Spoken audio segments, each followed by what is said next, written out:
I'm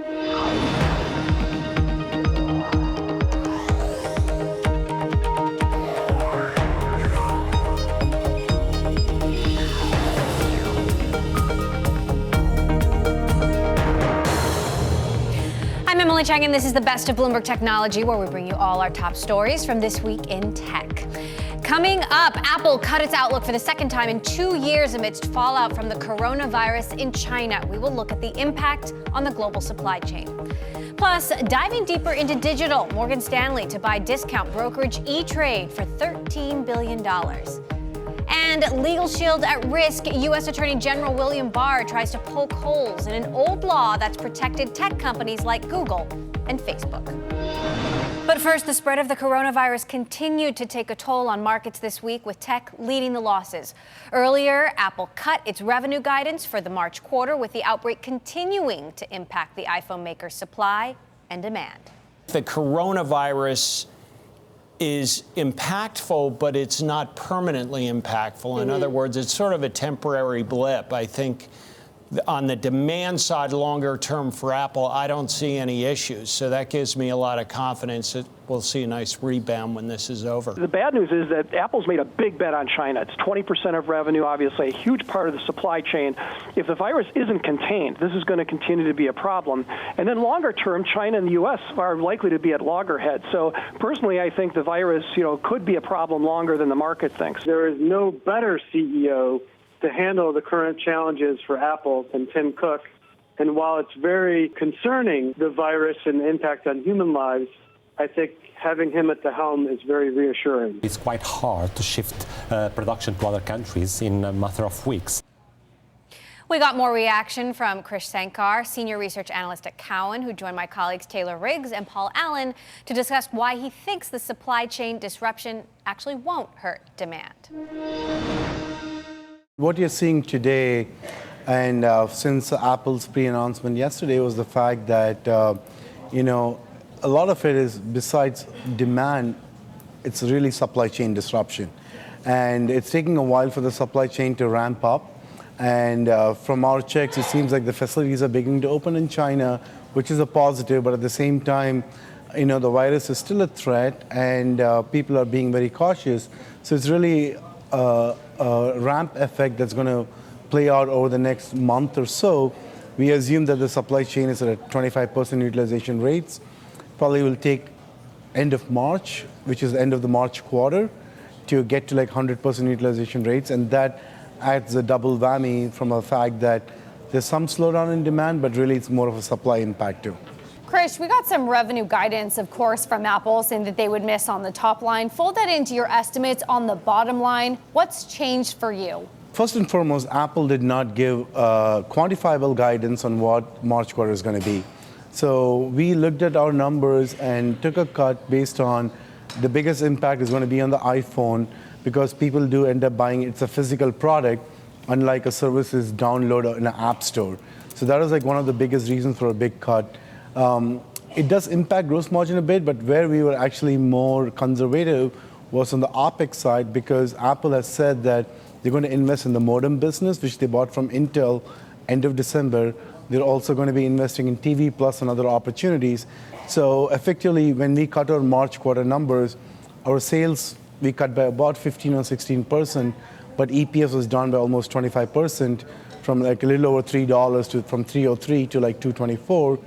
Mainly because I think the OpEx is going to stay high because they're going to invest in future opportunities, despite the top line being impacted because of the virus. For more on Apple, as well as the broader impact of the coronavirus on global markets, we are now joined by Mark Lehman, president of JMP Securities.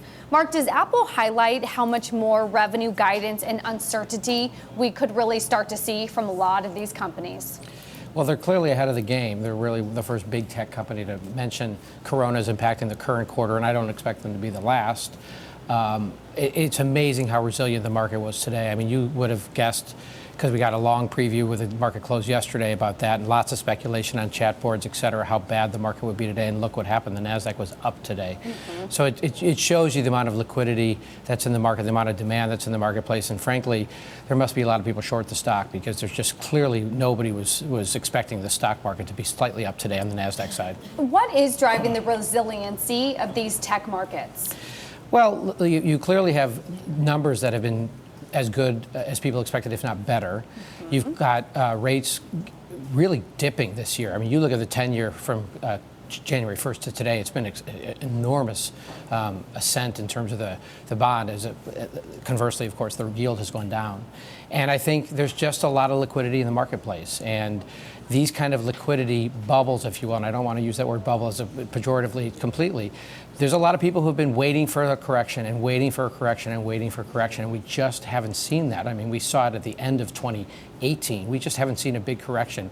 We've seen this ascent through the end of last year, and I just expect more and more people have, quote unquote, capitulated into this year, despite some news like Apple's. That's obviously a negative to the market. Mark, these supply chains, however, are so huge and interconnected. Is all the bad news around the supply chain out of the way yet? Because, as the saying goes, there's never just one cockroach. My guess is there's not. All the news is behind us. I think there's going to be more news ahead of us because everybody has been anticipating that those numbers that you mentioned earlier about the number of deaths and the number of new cases to go down precipitously at some point, and frankly, that has not happened.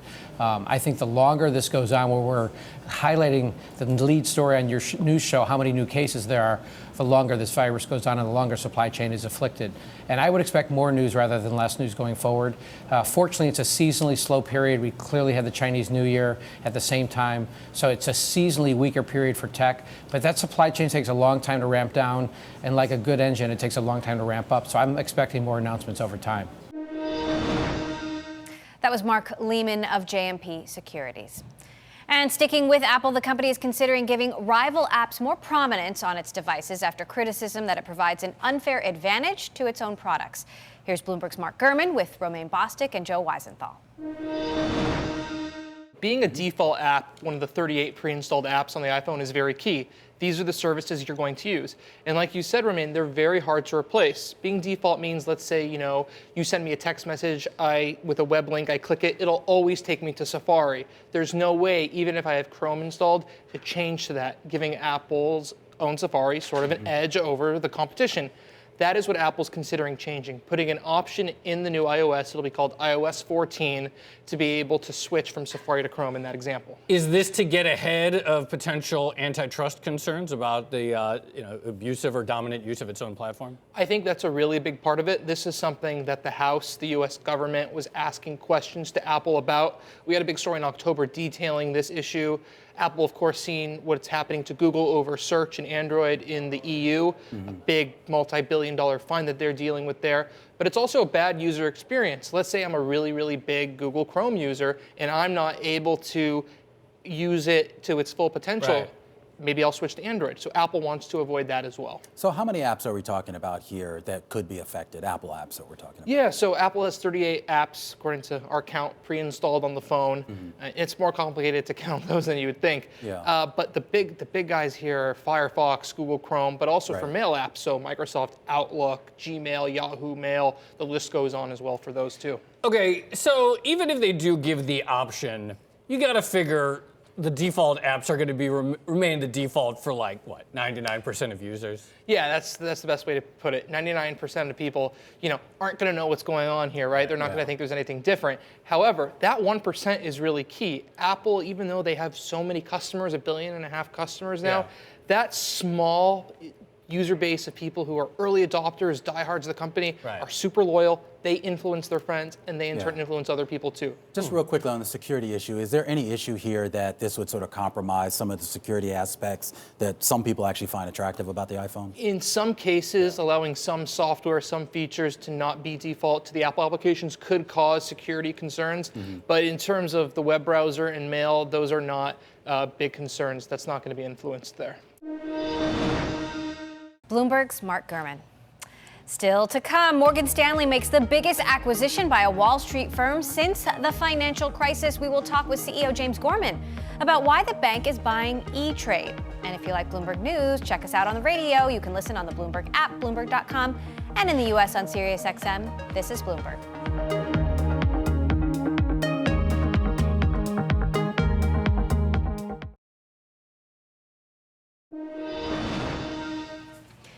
Morgan Stanley is diving deeper into retail by buying discount brokerage E-Trade for $13 billion.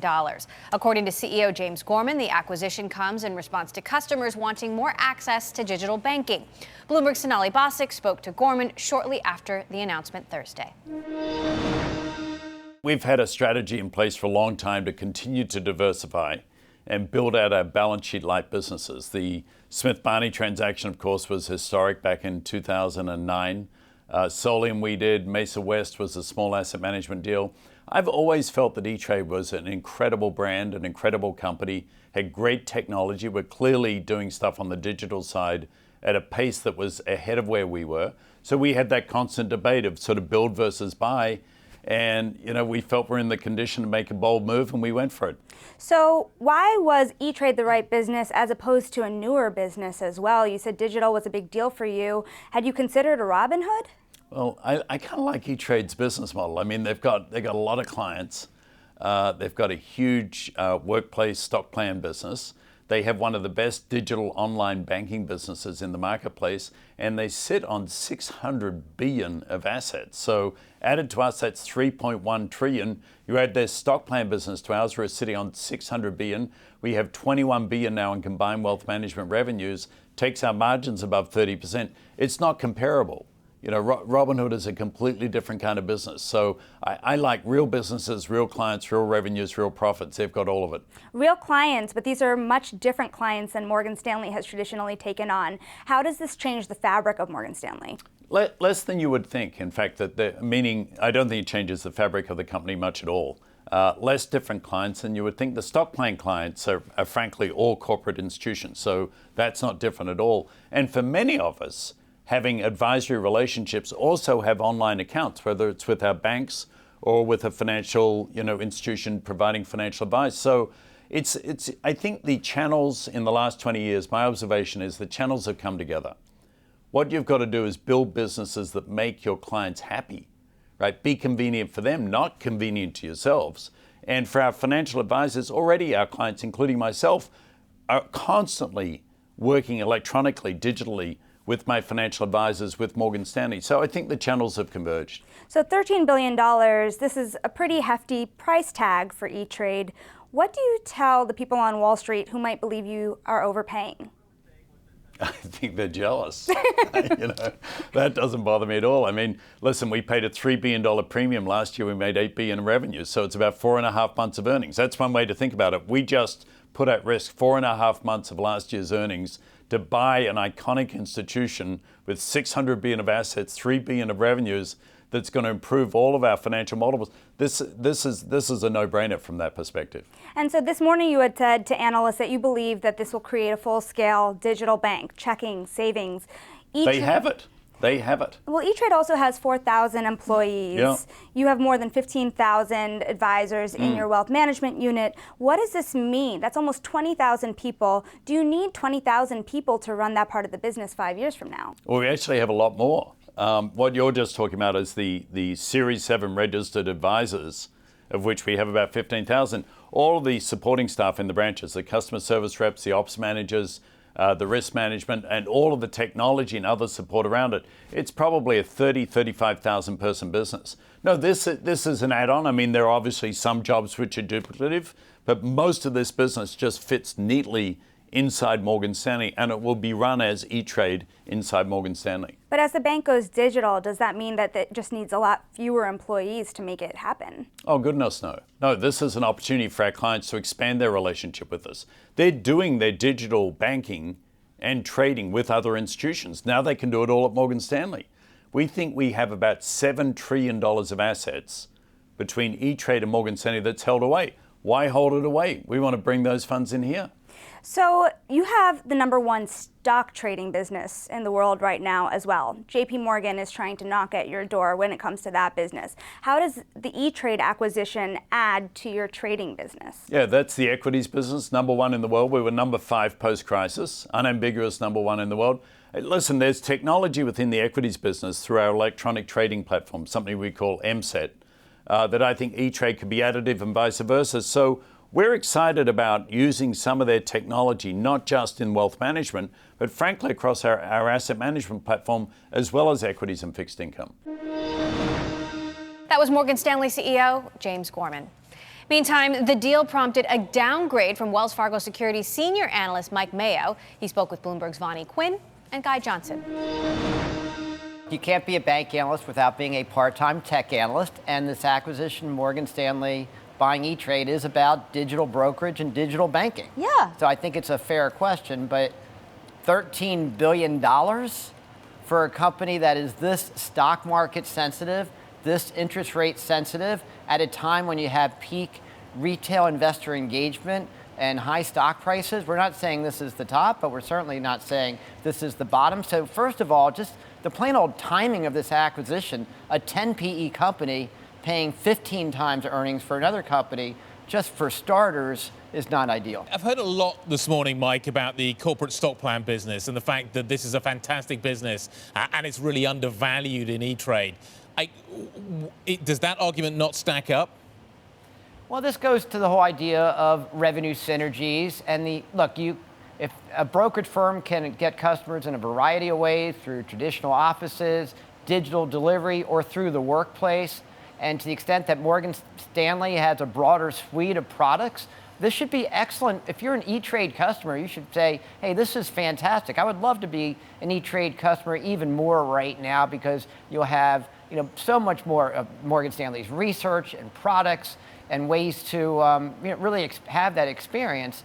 Having said that, if you're a Morgan Stanley shareholder, that comes with a lot of extra complexity and I think costs over time. So, we think that these synergies expectations, just like with the other mergers I've seen over 3 decades, might be too optimistic.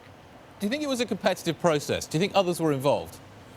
We have no idea at this point, and I can't wait to find out. What's interesting, there are some change in control provisions put in place for E-Trade management just in January. So certainly a lot of questions about the timing of those. But the question has come up, could other buyers come in here? That was Wells Fargo Securities senior analyst Mike Mayo. Coming up, lithium batteries have long been touted as the solution to carbon emissions, but that means other environmental and ethical problems. Details next. This is Bloomberg.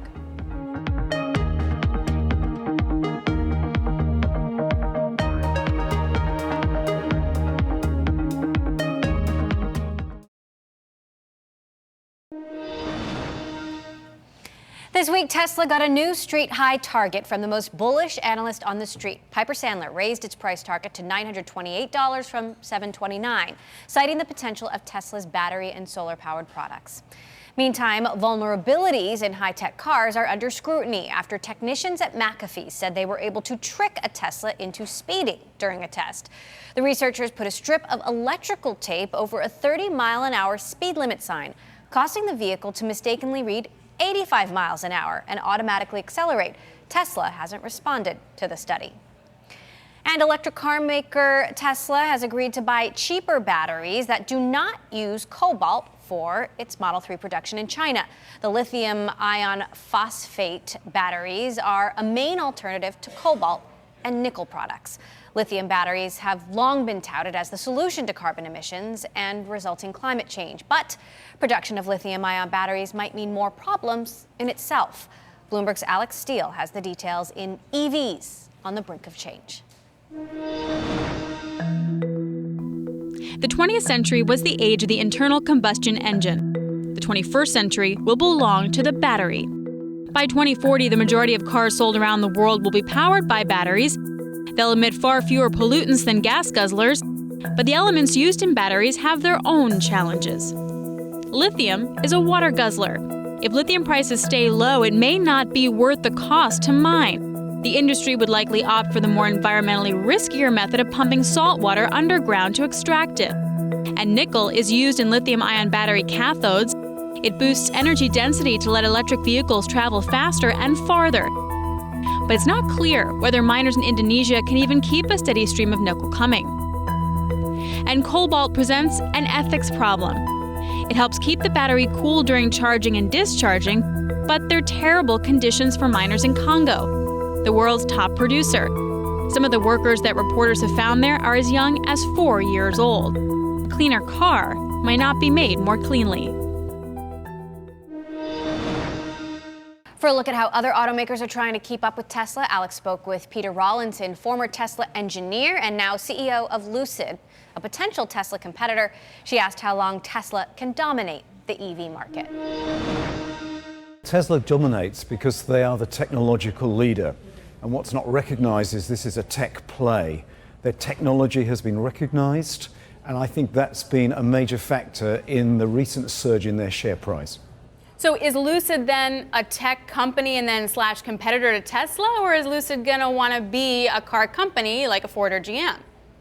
Well, I guess all of those things. First of all, cut us to the core that we're a tech company. This is a technology play, and that is not sufficiently recognized. But there's room for Lucid to thrive alongside Tesla. We have a world of luxury products, which is dominated by the German automakers, Mercedes-Benz, Audi and BMW, and they're gasoline products. Lucid is a luxury EV company, and we're going to compete with those core competitors, which are the German companies. Mercedes S-Class is our core competitor car. There's plenty of room for Lucid to thrive and coexist alongside Tesla. Part of the issue with this whole transition has been money. Automakers are pouring money into this. I mean, billions. It's not yet profitable for them, even though battery prices are coming down. Are you going to need more money to make all of this happen? Well, we've got great funding in place. We're in a healthy financial situation through to start of production. We will need to raise more to accelerate the growth of the company because we have a wonderful window of opportunity now in the next few years. We want to accelerate our growth. We'll need more capital to do that. And we want to accelerate the growth of sustainable mobility to the world. And right now, that's what mankind needs, a widespread adoption of renewable, sustainable mobility through renewable sources. Can you put some numbers onto it, sort of how much more you think you're going to need to raise and how quickly then you can grow? Well, I don't want to be too specific here because it's early days, but the world knows that although we're a tech company, the auto business is intensely capital intensive. So we're talking 9-figure sums. 9-figure sums, do you feel like the market's open to that? Because they seem to punish traditional OEMs when they have to sort of fire people and then cut their buybacks or something, and they seem to reward it to Tesla. What's the response? I think that the traditional OEs are really struggling because they have their processes, they have their methodologies, and many of those are ill suited to this rapid transition now to electric mobility. We're a startup with a startup mentality. Lucid Motors is based here in Silicon Valley, at the heart of Silicon Valley.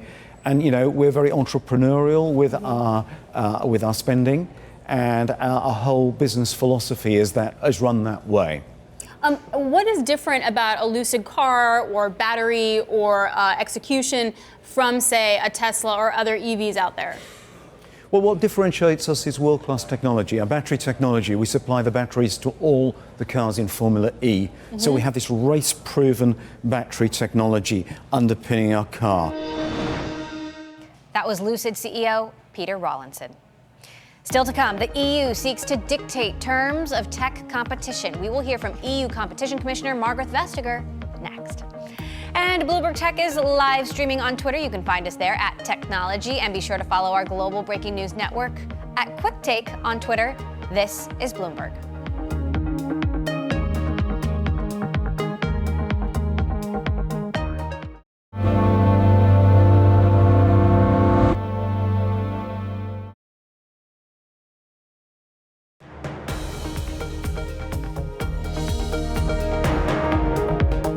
Welcome back to the best of Bloomberg Technology. I'm Emily Chang.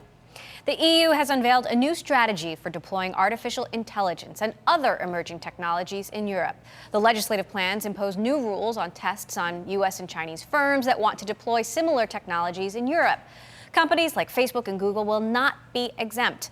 The move is the latest attempt by the EU to leverage its vast developed market as well as compete with the U.S. and China's high-tech power.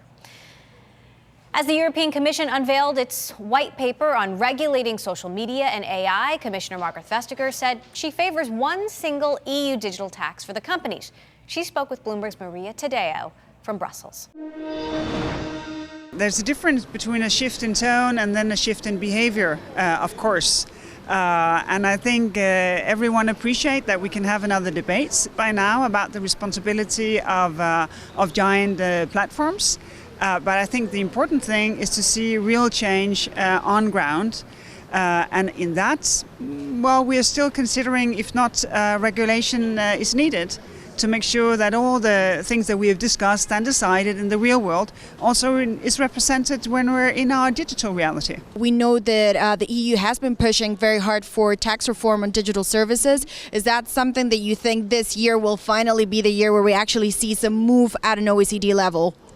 Well, that's what we're pushing for, because we would want to tell all the many businesses who pay their taxes and the many people who work in businesses who pay their taxes that they are not faced with unfair competition from digital businesses who have been able to escape because corporate taxation doesn't understand digital value creation. So we will do our best within the OECD framework to create a global consensus. And I know you're meeting a lot of executives, going back to Mark Zuckerberg, but not just him. Overall, do you think that they get a sense now that you are serious about this and that they have to pay more tax in Europe? Do they get it now?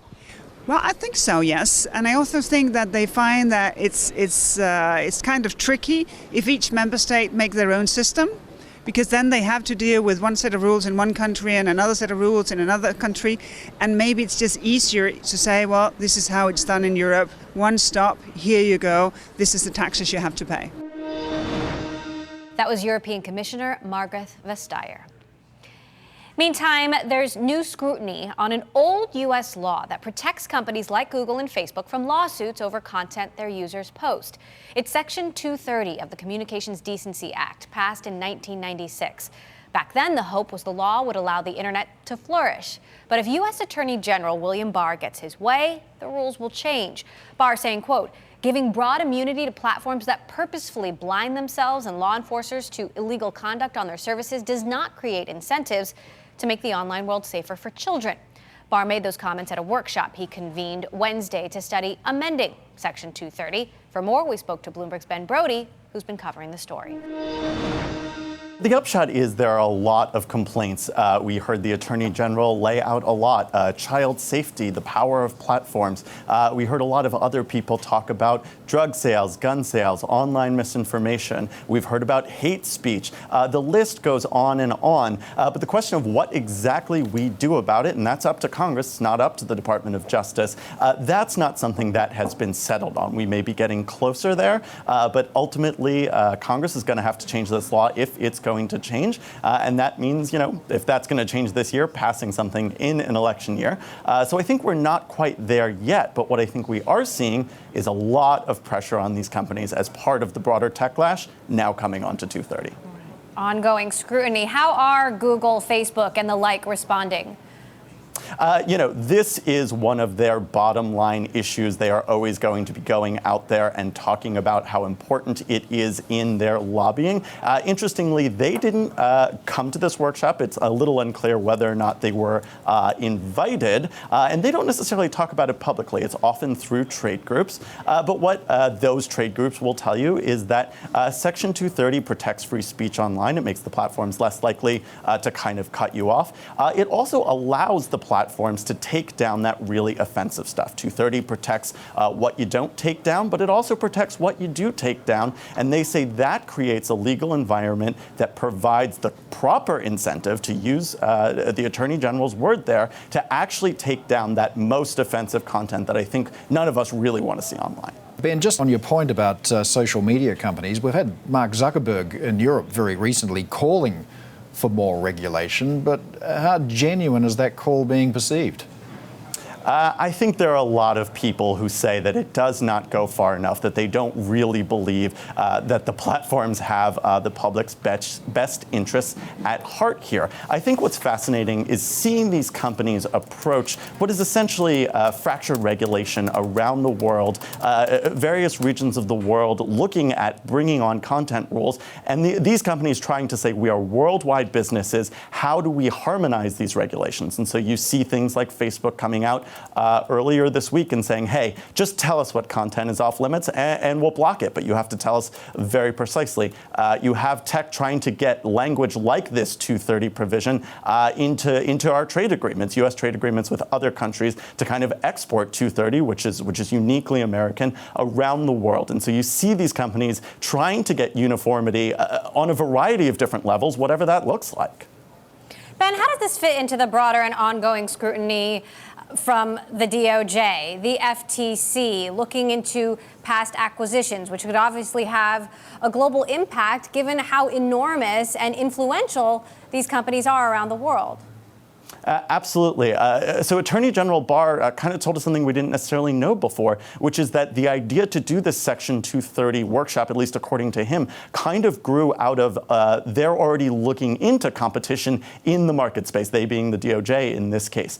So in his mind, those things are closely linked. Now, if you talk to people who study tech policy, they'll tell you that 230 and antitrust are vastly different issues. And in fact, taking down 230 could possibly just entrench the biggest incumbents. But at least in Attorney General Barr's mind, these two issues are linked. They are part of a broader techlash, and he wants to pursue them at the same time. And I think those things are only ramping up. And he, by holding this workshop, even if there isn't consensus, is sort of providing a forum to go to Congress and say, look, here are the complaints, here are the things we think, here are a variety of things we think you could do about it. It's on your plate. That was Bloomberg's Ben Brody. The semiconductor industry last year suffered its worst annual slump in almost 2 decades, hurt by a trade war between the U.S. as the largest chip producer and China, the largest consumer. Intel CEO Bob Swan has been a leader in the industry, urging the Chinese and U.S. to engage in constructive dialogue amid trade tensions. Swan spoke to Bloomberg's Brad Stone in an exclusive interview on Bloomberg Studio 1.0, and they talked about Intel's global supply chain. For a global company, we have a huge R&D and manufacturing presence here in the U.S. So winning in markets outside of the U.S., creating value for our customers and making money gives us more capacity to invest here in the U.S. in R&D and fab. So we've all had to adjust and adapt in a variety of different ways. And I say that meaning we play a large role in China. There's a big consumption market for us, both on the PC and on the server side. We have a reasonably large manufacturing base, and we have a large chunk of employees in our design centers in China. So it's a very important market for us and for our customers in many ways. So we've had to adjust and adapt our supply chain to have flexibility to allow some of our OEMs to move their assembly so they don't have to deal with tariffs. We've had to stop in some cases as export control laws evolve and change. We've had to stop shipping to some customers. So our priorities and our focus are about retaining market access, protecting our IP, and adjusting and adapting to the rules of the road. How serious is the risk that in response to the trade war, China could double down on the development of its own indigenous chip-making capability? Is that, I know they're nowhere close right now, but over the longer term, is that a threat to Intel? I look at it in a slightly different way, whether it's a hyperscaler with incredible capabilities, whether it's venture capital going into semi, whether it's China building their own capabilities. For us, it all leads back to the rate and pace of innovation, to continue to defy the odds and do things that nobody else can do, such that when they have to make these decisions, Intel and the role that we play in the world is near the top of their list. But that presumes they're thinking rationally, and they may be, but another sort of irrational aspect is going to enter into their thinking, which is kind of national security and national independence. So is it more realistic that China develops a chip capability because of all of these global tensions? You know, in so many ways, we have to focus on things that we can control. But, you know, we also focus on things that we can control and influence. And along the way, I still come back to the same answer. Pace of innovation to deliver things that nobody else can do is the best path to continue the trajectory for the company. Speaking then of things you can control, have you moved any production out of China? I know you have, I think, some memory chip production in China. So we have a very global footprint in the U.S., predominantly Israel, Ireland. That's our fabs. In a fab in Dalian, which is our memory fab. And then we have assembly and tests in Malaysia and Vietnam and China.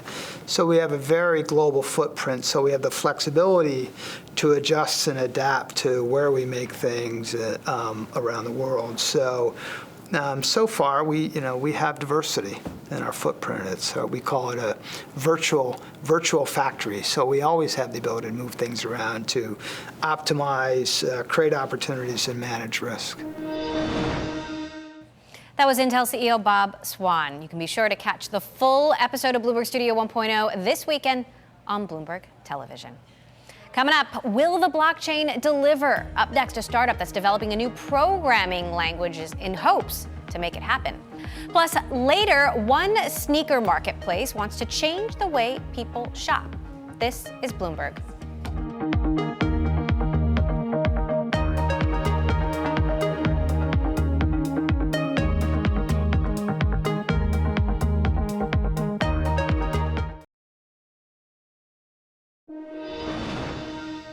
Blockchain in 2020. Will reality live up to the hype? We spoke to the co-founder of one blockchain startup that is hoping to help deliver on its promise. Digital Asset is now backed by tech giants like Salesforce and Samsung. Here's my conversation with CEO Yuval Ruz. We're looking to use the money to expand our reach into different industries. We're also looking to increase some of the developer tools that we have been building in recent years and help some of our clients achieve some of their ambitions using this technology. You do have some very high-profile clients and partners. You've got VMware, Amazon, Hyperledger as well. Can you tell us a little bit more about some of the things that you're working on for them?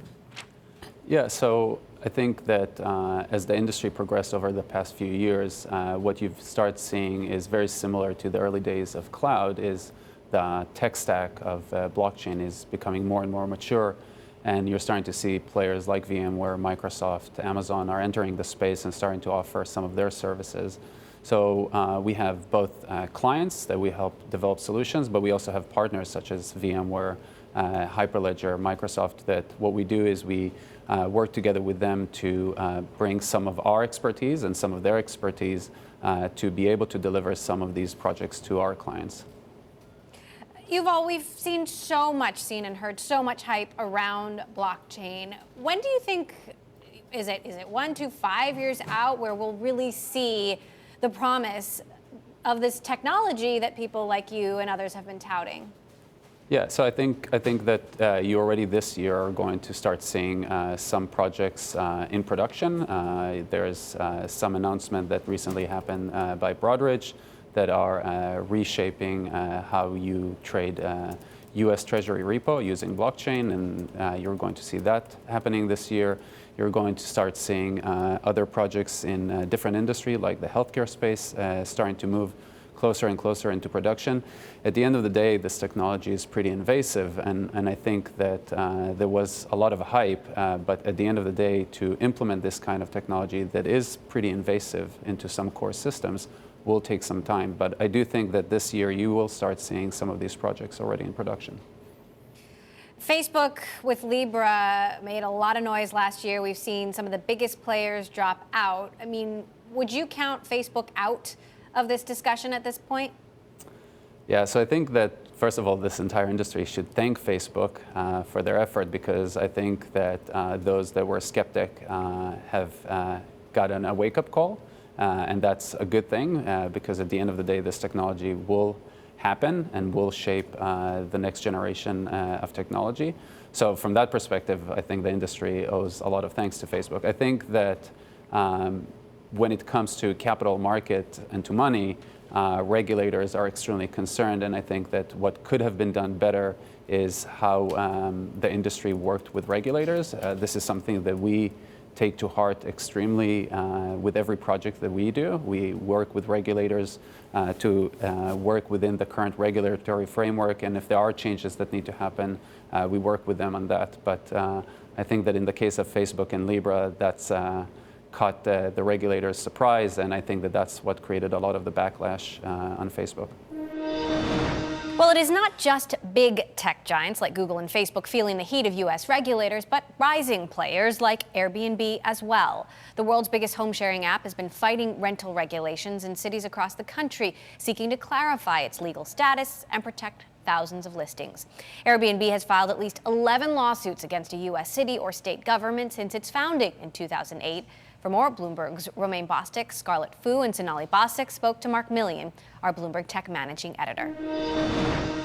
What's behind it is a company that's trying to essentially create a new industry that's in some gray areas of the law in many places. And so we've seen that over the years, and in particular in recent years, as you mentioned, the company has filed at least 11 legal actions against major U.S. cities, Boston, New York, multiple times, several places in California.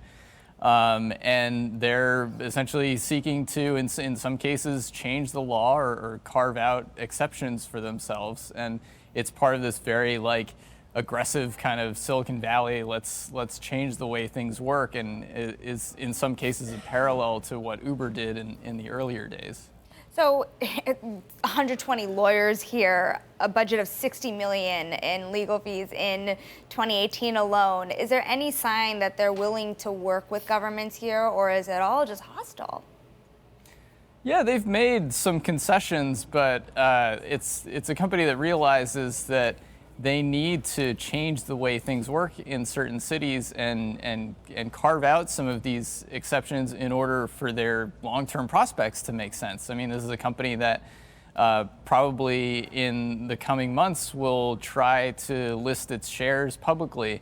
And so they want to be able to show that they've got a secure position in some of these big places like New York and Boston and elsewhere where they've had challenges from officials about whether their service is even legal. Right, and there's a lot at stake for the company as well, Mark. Rules on short-term rentals are set locally, but they can be cited as precedents by other locales. So as a result, it's not just Airbnb that's affected. Other companies that do the same thing, HomeAway, for instance, which is owned by Expedia, are also keeping a very close eye on this.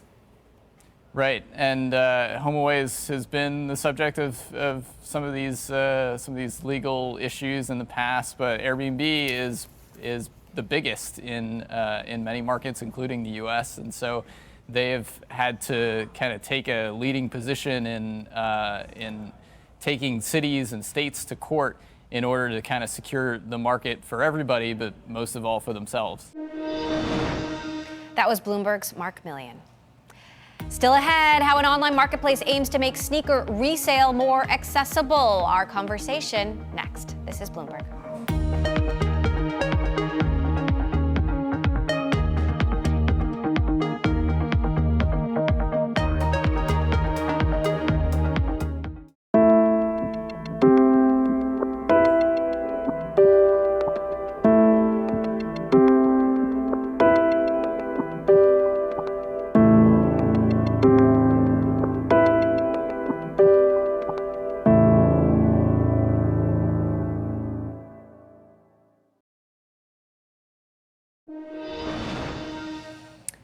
Want to nab a pair of Kanye West, aka Yeezy kicks without the pricey tag?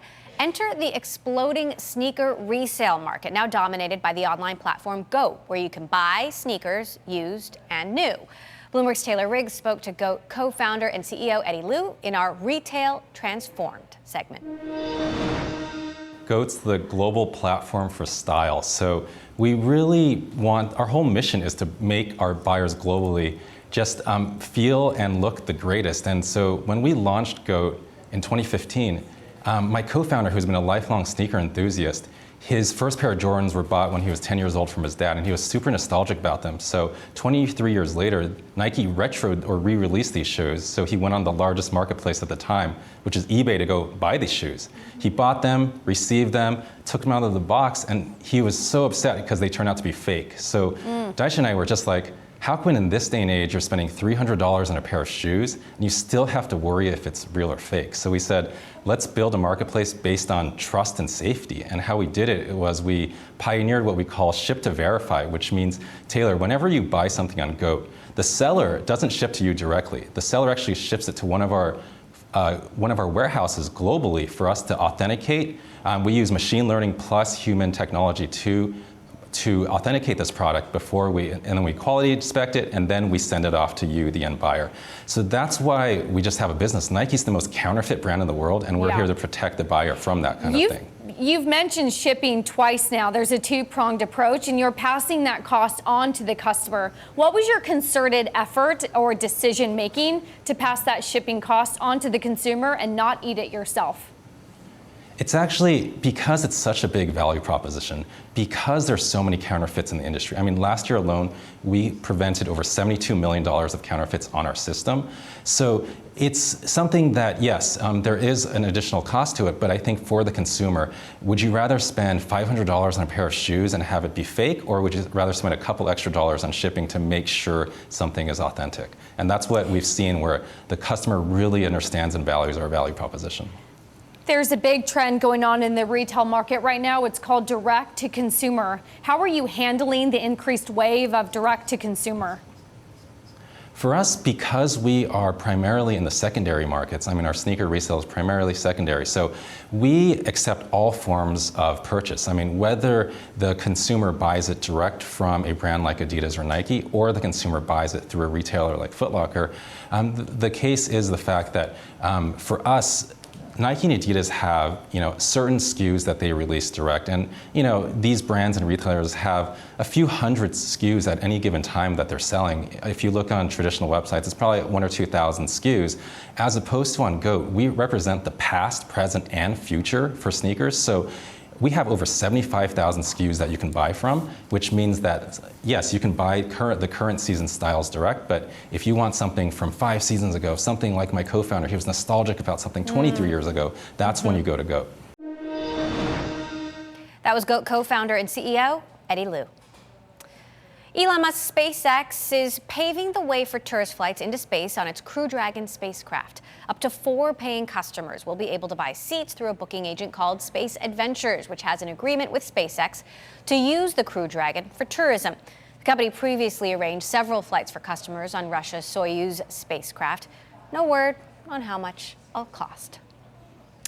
And that does it for this edition of the Best of Bloomberg Technology. We will bring you all the latest in tech throughout the week. You can tune in every day, 5 p.m. in New York, 2 p.m. in San Francisco. And we're live streaming on Twitter. Check us out at Technology, and be sure to follow our global breaking news network, Quick Take, on Twitter.